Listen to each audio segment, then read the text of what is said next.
며칠 전 신문을 보니까 이런 얘기가 나오더라고요. 어떤 국회의원이 있었습니다. 이 국회의원이 감옥에 갇히게 되었습니다. 그런데 그 신문 기사의 내용은 그겁니다. 그가 감옥에 갇혀 있는데도 불구하고 여전히 국회의원으로서의 활동비가 지급이 되고 월급도 지급이 되고 그래서 매달 1,200만 원의 금액을 매달 수령받았다. 이런 이야기를 들었습니다. 그래서 너무 궁금했습니다.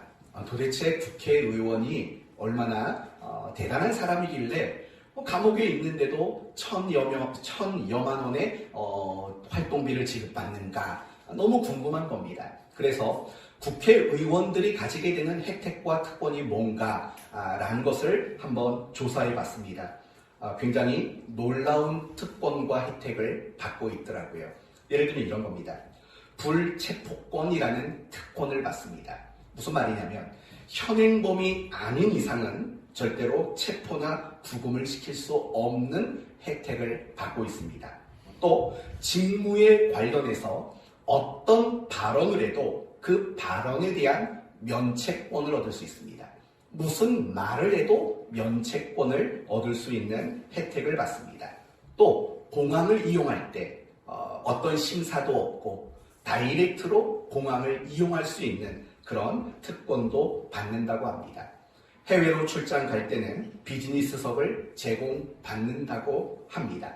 그거 말고도 전국의 철도, 전국의 배, 전국에 있는 모든 항공기를 무료로 이용할 수도 있다고 합니다.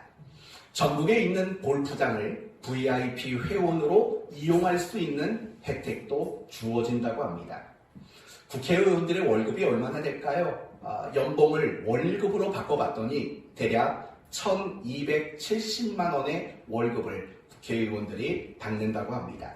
그리고 매월 145만 원의 차량 유지비, 유류비를 별도로 받는다고 합니다. 그리고 국회의원 사무실을 만들고 거기에서 직원을 쓰지 않겠습니까? 그 모든 사무실 운영비와 직원 월급을 계산하면 매월 3,600만 원을 나라로부터 제공을 받는다고 합니다. 그거 말고도 재밌는 것은 국회의원들을 위한 간식비도 별도로 책정되어 있더라고요. 간식비면 뭐며 이 기타 비용이 매월 490만 원이라고 합니다. 그러니까 국회의원 한 사람에게 물론 그 개인은 아니겠지만 그 국회의원 한 사람과 관련된 사람들에게 제공되는 매월 금액이 최소 6,500만 원이 넘습니다. 그러니까 이걸 1년 단위로 바꾸게 되면 최소 1년에 국회의원 한 사람에게 7억에서 많게는 10억까지 지원이 된다는 겁니다. 굉장한 혜택이죠.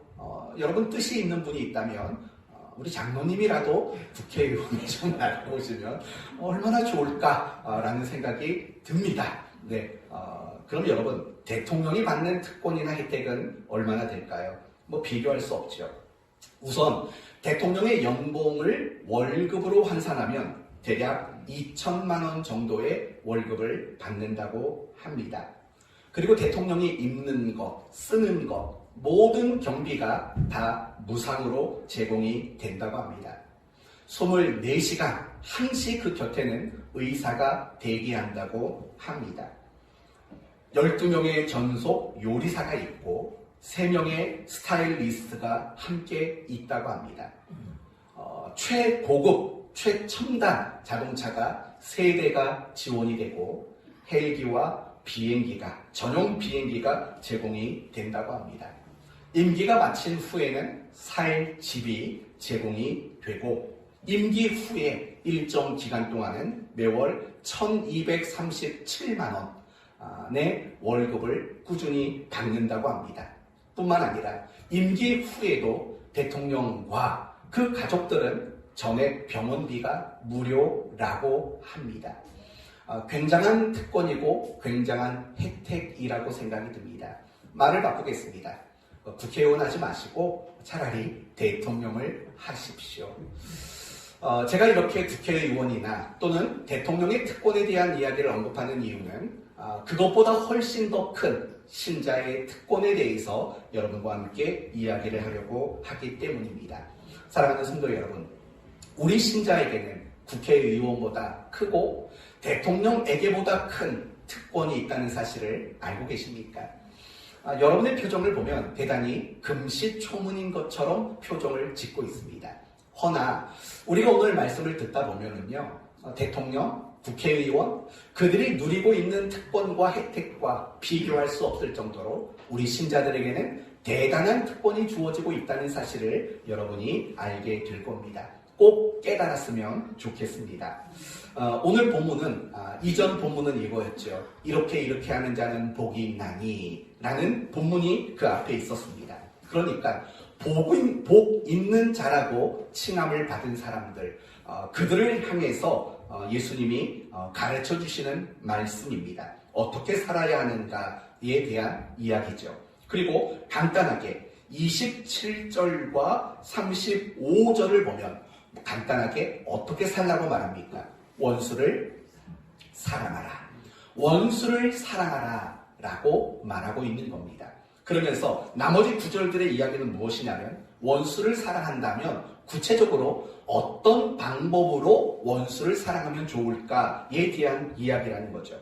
27절 마지막에 보면 너희를 미워하는 자에게 뭐 하랍니까? 선대하랍니다. 28절 너희를 저주하는 자, 너희를 모욕하는 자를 위해서 축복하고 기도해 주랍니다. 이게 다 뭐에 속한다는 거죠? 원수를 사랑하는 방법으로, 실천 사안으로 제시가 되고 있는 겁니다.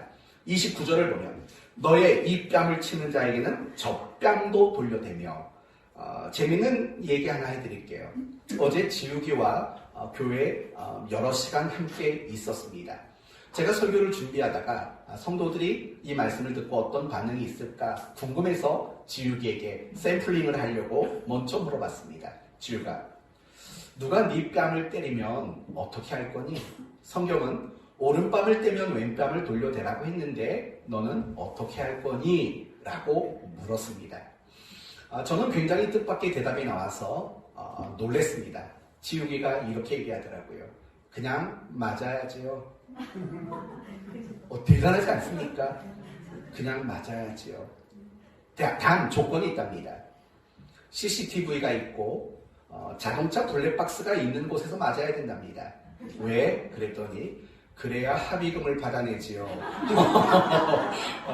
라고 어제 이야기를 해서 참 많이 웃겼습니다.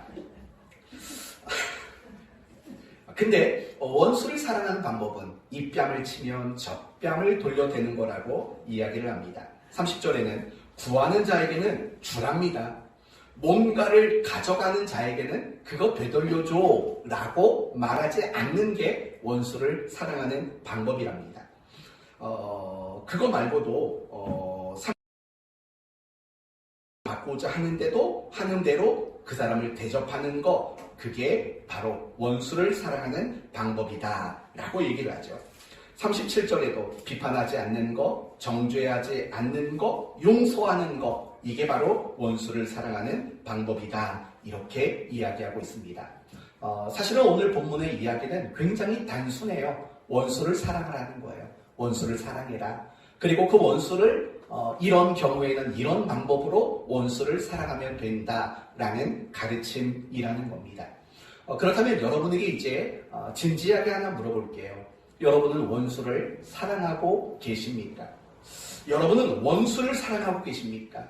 만약에 그렇다면 참 감사한 거고, 만약에 내가 원수를 사랑하지 못한다, 또는 원수를 사랑하라는 가르침을 들을 때마다 늘 부담스럽다라고 생각이 드신다면 과연 그 이유는 뭘까요? 그 이유는 이런 겁니다. 원수를 사랑하라는 말씀의 이해가 부족하기 때문에 그렇습니다. 원수를 사랑하라는 오늘 이 본문을 바르게 이해하지 못하기 때문에 우리는 원수를 사랑하라 라는 이 말씀이 부담스럽게 여겨질 수밖에 없는 겁니다. 어쩌면 많은 신자들은 이 본문을 묵상할 때 이런 단어들이 떠오를 겁니다. 윤리, 도덕, 또는 사람에 대한 사랑, 인간의 라는 것을 우리는 떠오를 수 있습니다. 그러나 표면적으로는 그렇게 보일 수 있습니다.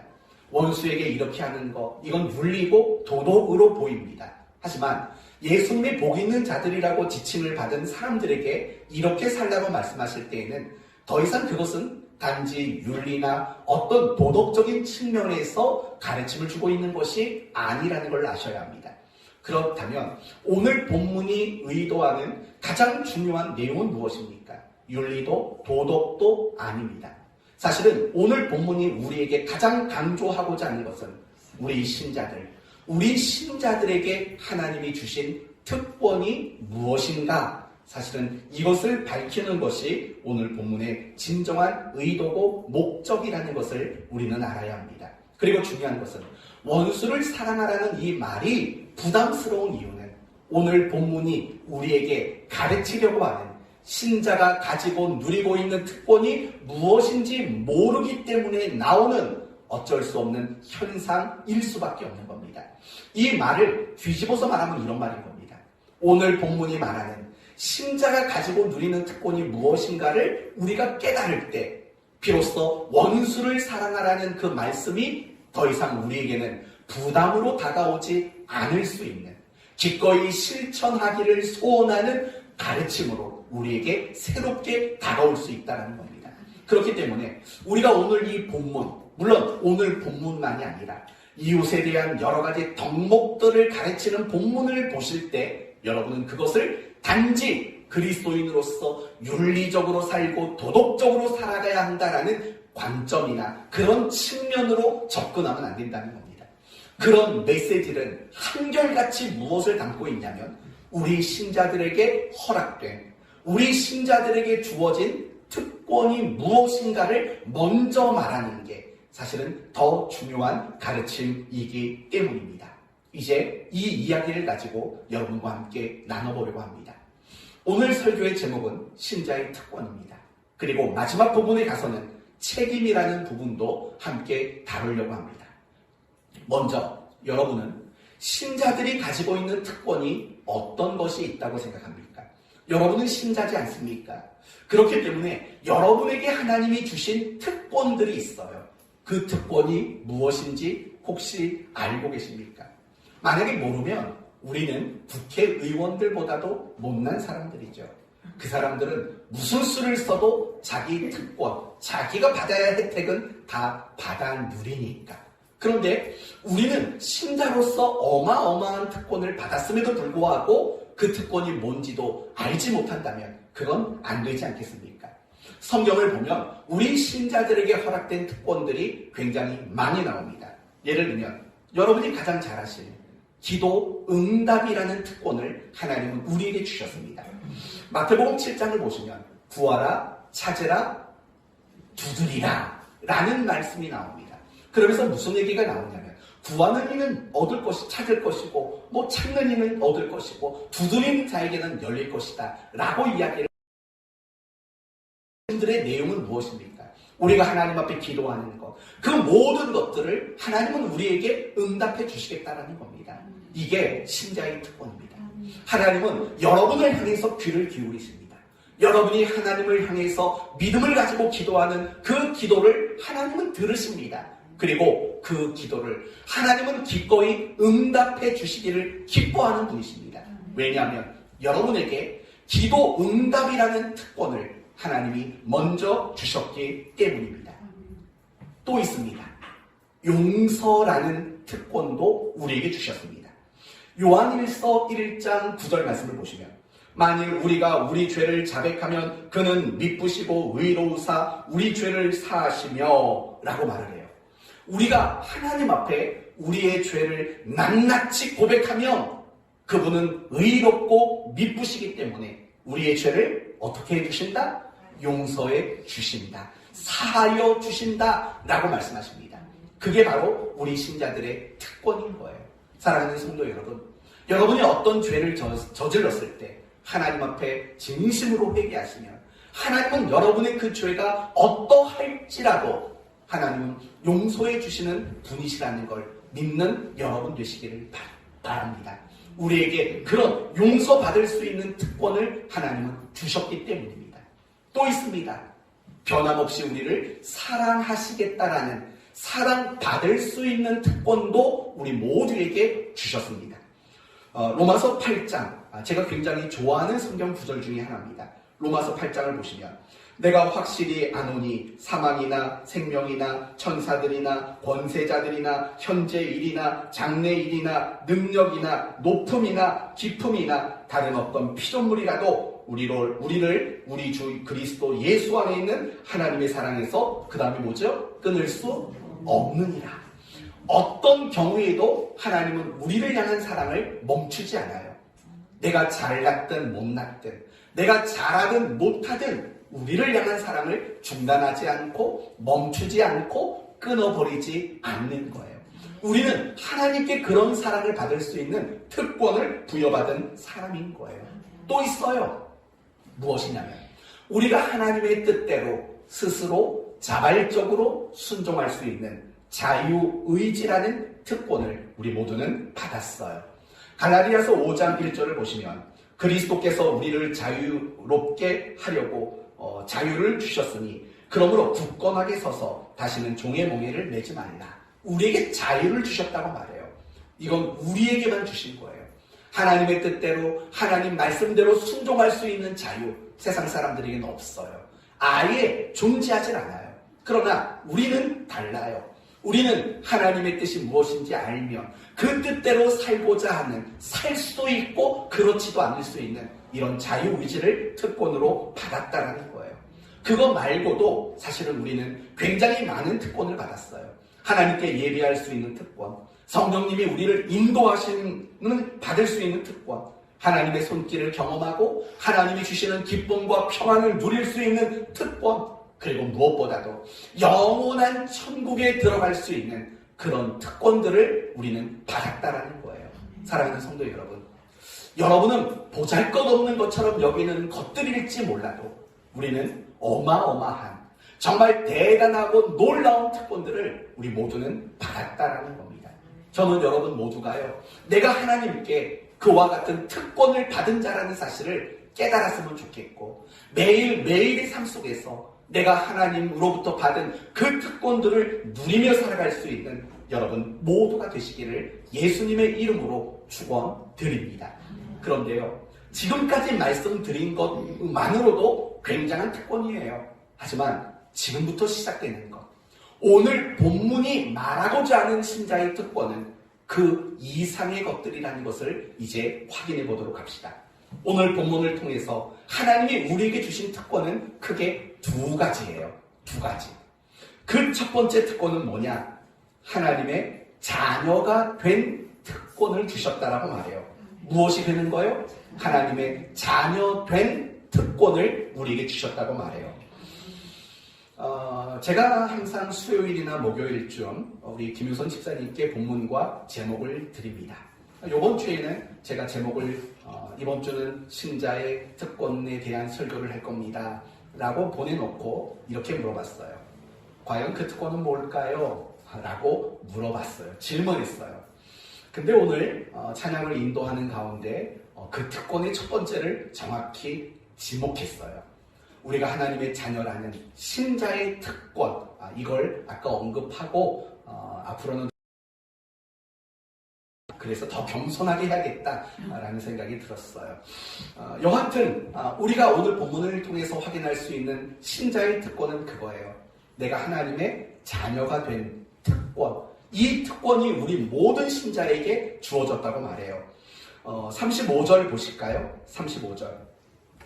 오직 너희는 원수를 사랑하고, 원수를 사랑하라고 말해요. 이제 그러면서 무슨 얘기가 뒤따라 나오는지를 보세요.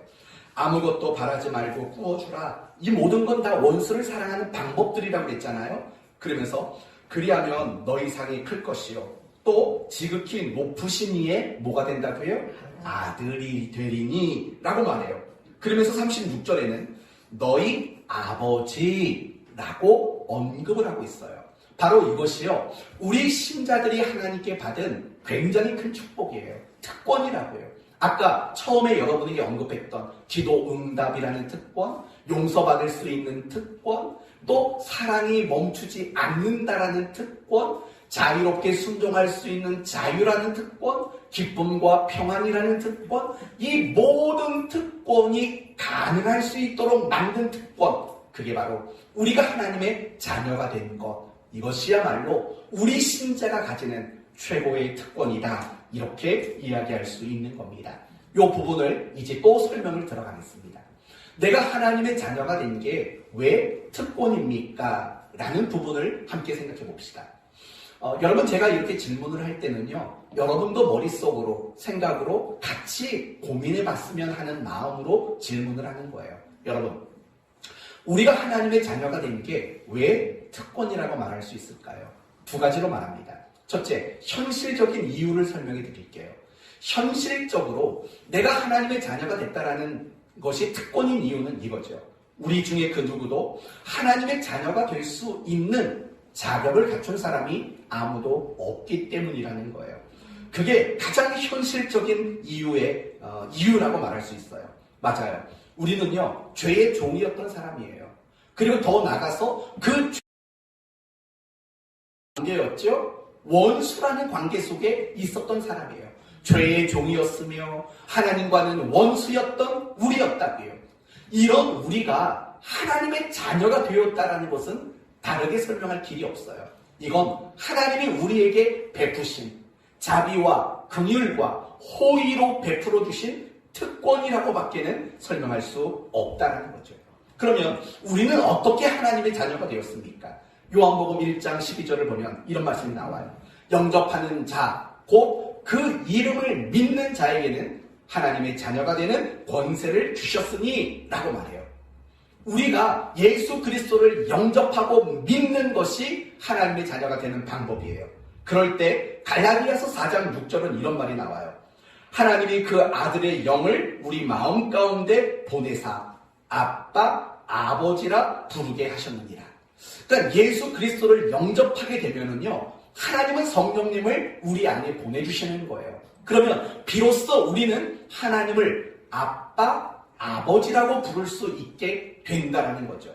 결국에는요, 우리가 하나님의 자녀가 된 것은요, 하나님의 은혜와 하나님의 사랑으로 말미암아 되어진 일들이라는 거예요. 우리에게는 전혀 자격이 없으니까. 우리에게는 하나님의 자녀가 될 만한 가능성이 전혀 없는 사람들이었기 때문에 그런 거예요. 이런 이유로 내가 하나님의 자녀가 된 것은요, 굉장한 특권이라고 말할 수 있는 거예요. 두 번째, 우리가 하나님의 자녀가 된 것이 특권인 이유는 바로 하나님이 어떤 분인가를 생각해보면 알 수 있는 거예요. 여러분, 하나님은 어떤 분이시죠? 창조주시죠. 그리고 창조하신 모든 것을 통치하시는 통치자시죠. 그리고 통치하시는 모든 것들을 마지막 날에는 무엇하시는 분이시죠? 심판하시는 심판주이신 거죠. 하나님은요, 바로 크고 높으신 분이세요. 그런데 그분이 우리의 아버지가 되시고 우리는 그분의 자녀가 됐어요. 이건 굉장한 특권이라고요. 굉장한 특권인 거죠. 특별히 주기도문에서는 하나님을 호칭하는 호칭을 이렇게 설명을 해요. 어디에 계신? 하늘에 계신 우리 여러분, 하늘에 계신 이라는 말의 뜻은 뭘까요? 정말 하나님께서 하늘이라는 공간과 장소와 위치에 계신다라는 뜻일까요? 그런 게 아니죠. 하늘에 있다라는 것은 하나님은 이 땅의 모든 지혜와 능력과 권세와 모든 이 땅의 한계를 뛰어넘는 초월하신 분이시다라는 의미인 거죠. 여러분, 하나님은 제한과 한계가 없어요. 하나님은요, 생각하는 것이 결과가 되시고 계획하시는 것을 반드시 이루시는 분이세요. 그분은 크신 분이세요. 그분은 무한하신 분이세요. 그분은 영원하시고 그분은 완전한 분이세요. 그게 바로 하늘에 계신 우리 아버지라는 말의 의미가 되는 거라고요. 또 이런 의미도 있어요. 왜 하나님을 하늘에 계신 우리 아버지라고 부를까요? 그것은 이 땅의 아버지와는 비교할 수 없는 분이라는 거예요. 여러분, 하나님과 이 땅의 아버지, 어머니는 비슷한 게 많아요. 뭔 줄 아세요? 자식을 사랑한다라는 거. 그리고 자식에게는 항상 좋은 것을 주기를 원하는 마음을 가졌다라는 점에서는 사실은 굉장히 흡사한 면이 많이 있어요. 생각해 보세요.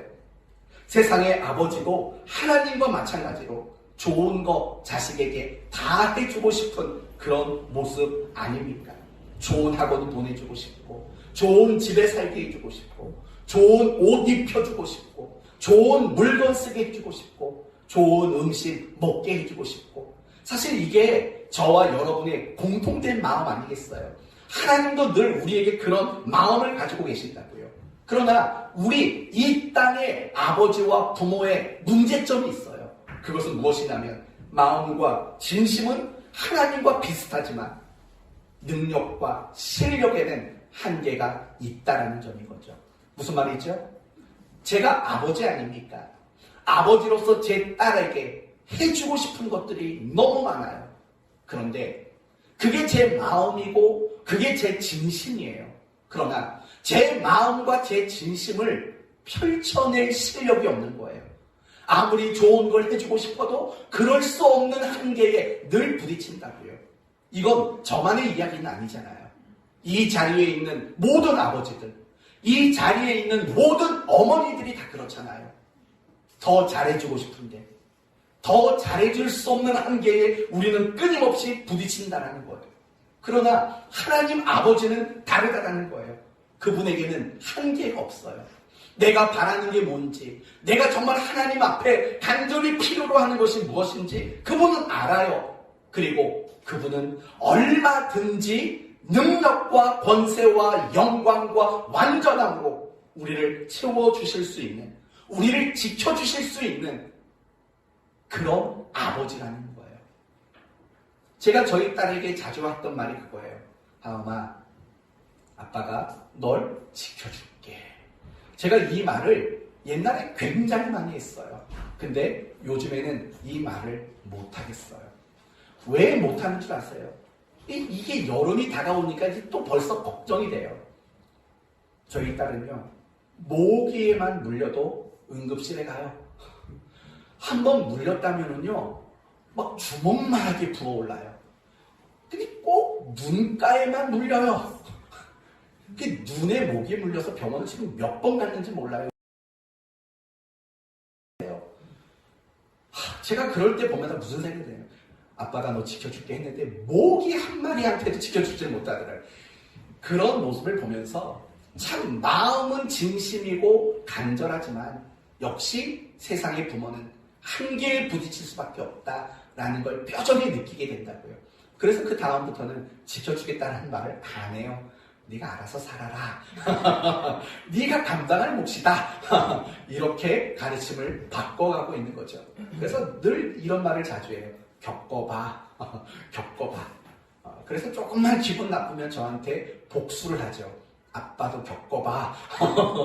네, 그래서 자식들 가르칠 때는 조심해서 가르쳐야 돼요. 아니면 되돌아와요. 다시 다 되돌아와요. 너 이놈. 어느 날 갑자기 저를 보고 이놈이랍니다. 다 되돌아와요. 지혜롭게 자식을 가르치는 여러분이 되셨으면 좋겠어요. 성도 여러분, 하나님은 한계가 없어요. 우리를 사랑하시는 일에도, 우리를 위하시는 모든 일에도 하나님은 한계가 없어요. 그래서 나오는 말이 뭔지 아세요? 38절이에요. 38절. 주라, 줘버려죠. 우리 식대로 말하면. 주라, 그리하면 너에게 줄 것이래요. 누군가 우리의 것을 요구하고 빼앗아 간다고요, 세상은. 그러면 그걸 주래요. 안 뺏기려고 싸우지 말래요. 그러면서 하는 말이 무엇이냐면, 후히 되어 누르고 흔들어 넘치도록 하여 너희에게 안겨주리랍니다. 우리가 작은 어떤 하나를 빼앗겼을지라도 하나님은 되어서 누르고 흔들어 넘치도록 우리에게 준다라는 거예요. 그러니까 어떤 말이에요? 주라는 거예요. 굳이 안 뺏기려고 싸우지 말고 그 원수까지도 사랑해라 라고 우리에게 말씀하고 있는 거예요. 사랑하는 성도 여러분, 이게 신작에 우리에게 주어진 축복이고 특권인 거예요. 하나님이 나에게 아버지가 되시고 내가 그 하나님의 자녀가 되는 것, 이게 엄청난 축복이라고요. 이런 관점에서 내가 하나님의 자녀라는 그 관점에서 이제 다시 한번 원수를 사랑하라는 말을 생각해 보세요. 그게 그렇게 큰 부담으로 다가오진 않을 거예요. 우리가 원수를 사랑하는 것, 원수를 위해 주고 원수가 때리면 맞고 원수가 뺏으려 하면 그저 빼앗기는 일이 부담스럽게 여겼던 것은 사실은 하나님이 우리의 아버지라는 그 확신이 배제된 가운데 생각하기 때문이라는 거죠. 하나님이 나의 아버지라는, 내가 하나님의 자녀라는 그 특권을 근거로 원수를 바라본다면 우리의 생각과 그 원수를 바라보는 우리의 시선과 그 원수를 대하는 우리의 태도는 분명히 달라질 수 있다는 거예요. 결국 원수를 사랑하라는 이 가르침은 우리에게 원수를 사랑하는 그 도덕적인 성품과 윤리적인 성품을 가져야 된다라고 말하기 이전에 먼저 우리에게 무엇을 말하는 거냐면, 야야, 넌 내 아들이고 넌 내 딸이야, 이거 잊지 마 라고 가르치는 것. 우리가 하나님의 자녀라는 그 특권을 받았다라는 사실, 그 사실을 먼저 우리에게 말해주는 것이 원수를 사랑하라 라는 이 가르침이 된다라는 겁니다. 원수를 사랑하라는 말씀에 대한 그 부담에서 우리는 자유할 수 있게 되는 겁니다. 사랑하는 성도 여러분, 여러분 누구라고요? 하나님의 아들이에요. 여러분은 하나님의 딸이에요. 여러분은 하나님의 자녀예요. 이 특권을 여러분은 받았어요. 여기서 잠을 한번 깨고 갈게요. 옆에 계신 분에게 이렇게 물어보세요. 내가 누군지 압니까? 좀 당돌하게 한번 질문을 해보세요. 내가 누군지 압니까? 그럼 뭐라고 대답하시겠어요? 내가 하나님의 아들이랍니다. 내가 하나님의 딸이랍니다. 이렇게 대답하면 됩니다. 무슨 말인지 알겠어요? 다시 물어보세요. 내가 누군지 압니까? 장로님 두 분이 왜 안 물어보세요? 장로님 두 분이 물어보셔야죠. 약간 이건 심이 좀 돼요. 그러니까 우리는 늘 신자로 살아갈 때 이런 확신을 가지셔야 되는 거예요. 내가 하나님의 자녀라는 특권을 가졌다라는 그 확신. 그러면 여러분, 우리가 무서울 게 뭐고 우리가 두려울 게 무엇이 있겠어요? 아침마다 여러분이 일어나시면 거울을 보면서 얘기를 하세요. 난 하나님의 딸 이은영이야 라고. 그게 똑같이 이은영이라고 하지 마시고 자기 이름을 넣으라는 얘기죠. 괜히 엉뚱하게 그러면 가족들 놀래요. 어제 교회 갔다 와가지고 무슨 일이 있냐고 놀라니까 그러지 마시고 자기 이름을 넣고 나는 하나님의 아들 아무개, 나는 하나님의 딸 아무개, 이렇게 고백하고 하루를 여러분이 그렇게 살아가세요. 저는 여러분 모두가요 정말 하나님의 자녀라는 이 특권을 가진 그 특권을 누리는 여러분이 되셨으면 좋겠습니다.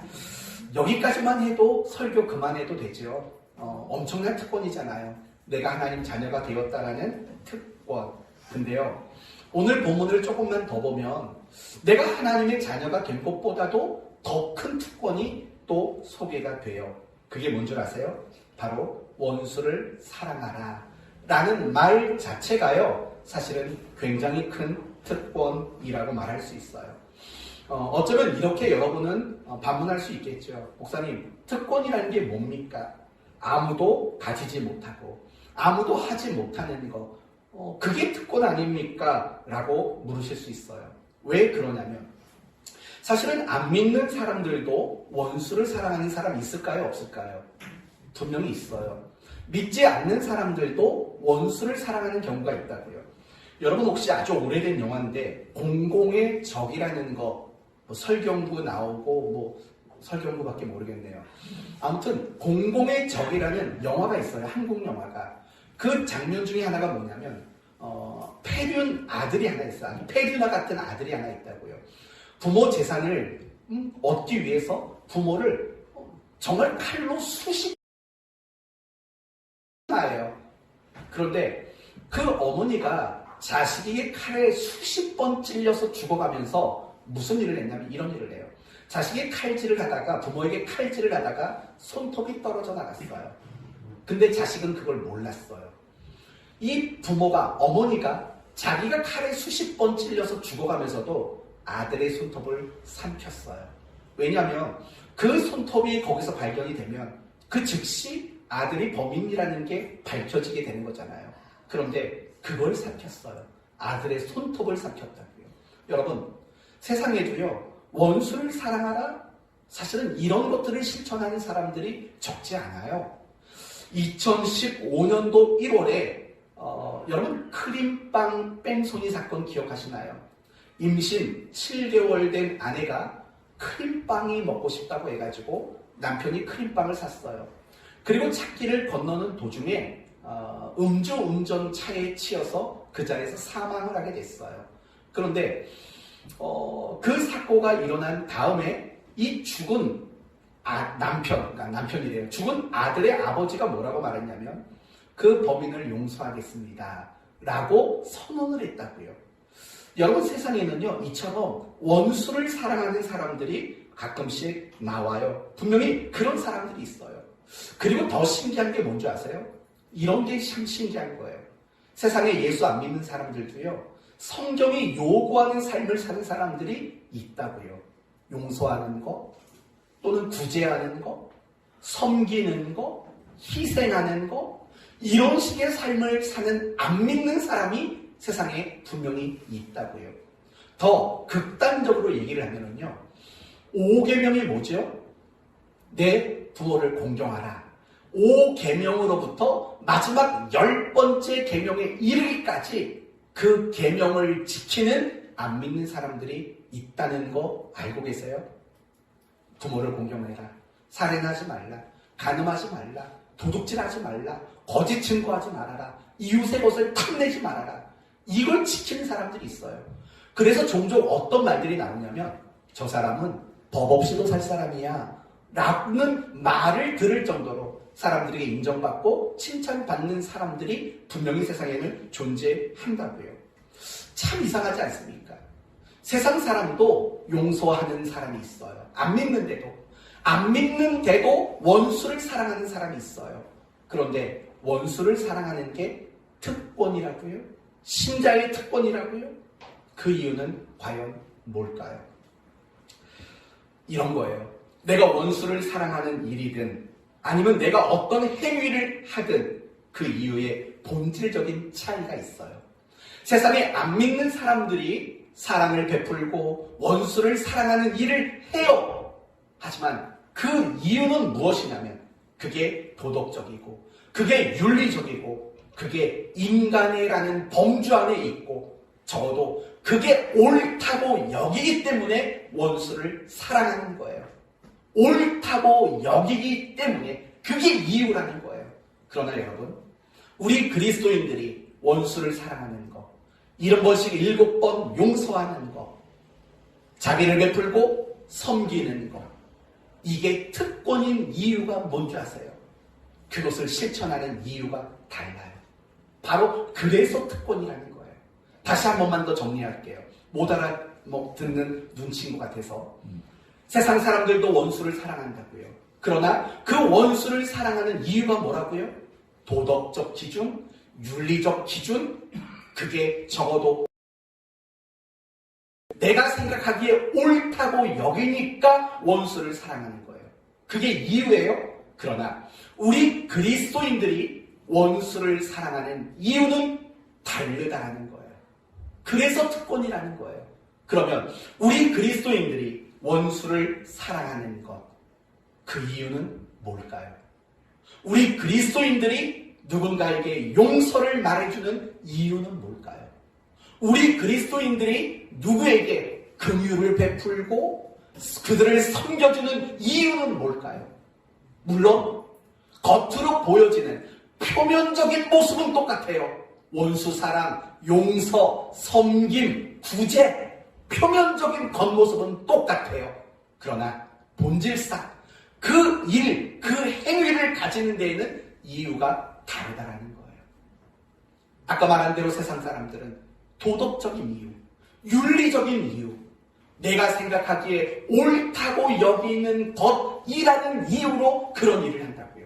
그러나 분명한 것은 우리 그리스도인들이 원수를 사랑하고 용서하는 이런 일들을 행하는 이유는 전혀 수준이 다르다고요. 그렇다면 우리가 원수를 사랑하는 이유는 무엇일까요? 오늘 본문은 그 이유를 이렇게 말해요. 아버지 되신 하나님을, 그 다음에 뭐가 붙으면 좋을까요? 아버지 되신 하나님을 닮아가는 것이 이유인 거예요. 그래서 이게 바로 특권이라는 거죠. 여러분 35절을 보세요. 35절. 35절을 보면 오직 너희는 원수를 사랑하고 선대하며 아무것도 바라지 말고 구워주어라. 여러분 여기까지는 세상 사람들은 도덕, 윤리, 자기가 옳다고 여김이라는 이유로 할 수 있는 것들이에요. 그러나 그 다음에 말하는 게 뭐냐면 또 지극히 높으신 이의 아들이 되리니 라고 말을 한다고요. 그러면서 그는, 여기서 말하는 그는이 누구예요? 우리의 아버지이신 하나님을 말하잖아요. 하나님은 은혜를 모르는 자와 악한 자에게도 인자하시니라. 그렇게 행하는 이유는 결국 하나님이 그렇게 하시기 때문이다. 이렇게 이유를 말한다고요. 그러면서 36절에 너희 아버지의 자비로우심과 같이 너희도 자비로운 자가 되라. 역시 여기서도 무엇을 말합니까? 하나님이 이런 분이시기 때문에 너희는 자비를 베풀어야 한다. 이렇게 이야기를 하고 있다는 거예요. 사랑하는 성도 여러분, 원수를 사랑하라. 무슨 뜻인지 아세요? 이런 뜻이에요. 하나님을 닮는 자리로 나와라 라는 초대라고요. 그런 의미로 본다면 원수를 사랑하는 것은 굉장한 특권일 수밖에 없는 거예요. 하나님을 닮는 자리로, 하나님을 닮아갈 수 있는 자로 우리를 불러주셨다라는 거죠. 그게 바로 신자의 특권이라는 겁니다. 사랑하는 성도 여러분, 결국 하나님이 우리를 죄에서 불러내시는 이유는 거룩하고 영광스러운 아버지 되신 하나님을 닮아가기 위함이라는 거예요. 베드로후서 1장 이런 말이 나와요. 그의 신기한 능력으로 생명과 경건에 속한 모든 것을 우리에게 주셨으니, 이거 예수 그리스도와 은혜와 사랑을 말하는 거예요. 자기의 영광과 덕으로서 우리를 부르신 이를 알므로 말미암아 이로써 그 보배롭고 지극히 큰 약속을 우리에게 주사 이 약속으로 말미암아, 그러니까 이 약속이라는 것은 특권을 말하는 거예요. 이 약속으로 말미암아 너희가 정욕 때문에 세상에서 썩어질 것을 피하여 신성한 성품에 참여하는 자가 되게 하려 하셨느니라. 우리를 어디에 참여시킨다고요? 신성한 성품. 여러분, 세상의 신성한 성품은 누가 가지고 계신가요? 하나님이 가지고 계신 거죠. 바로 그분을 닮아가도록 우리를 죄 가운데서 선택하시고 대속하시고 성령으로 우리를 인쳐주시고 하나님의 자녀라는 권세를 주신 거예요. 그분을 닮아가라고. 그러면 우리는 어떤 존재예요? 피조물이죠. 그러면 하나님은 어떤 분이세요? 창조주이시죠. 여러분, 피조물인 우리가 창조주를 아버지라고 부르는 것만으로도 굉장한 특권이라고요. 그런데 피조물인 우리가 그 하나님 창조주를 닮아간다는 것, 그게 얼마나 어마어마한 특권인지 우리는 알아야 하는 거예요. 원수를 사랑하라, 윤리와 도덕을 말하는 게 아니에요. 원수를 사랑하신 그 하나님을 닮아가는 자리로 우리를 초대해 주셨다는 거예요. 그게 특권이라고요. 누군가를 70번씩 7번 용서한다고요? 특권이에요. 그거를 여러분의 어떤 무거운 그 특권이에요. 왠 줄 아세요? 하나님이 그 일을 하셨습니다. 그리고 그 일을 우리로 더불어 하라고 부르신 자리가 용서해라, 사랑해라, 자비를 베풀어라 라는 말씀 속에 담겨져 있는 내용이라는 거예요. 사랑하는 성도 여러분, 이게 이 두 가지가 신자의 특권인 거예요. 우리가 하나님의 자녀가 된 거, 그리고 두 번째는 하나님의 자녀가 되어서 그분을 뭐 할 수 있는 것? 닮아갈 수 있는 것. 그게 바로 우리 신자들에게 주어진 가장 큰 특권이라는 거예요. 그게 바로 이 특권을 가르치는 말씀이 원수를 사랑하라 라는 이 본문 속에, 이 말씀 속에 담겨져 있는 가장 중요한 내용이 된다는 겁니다.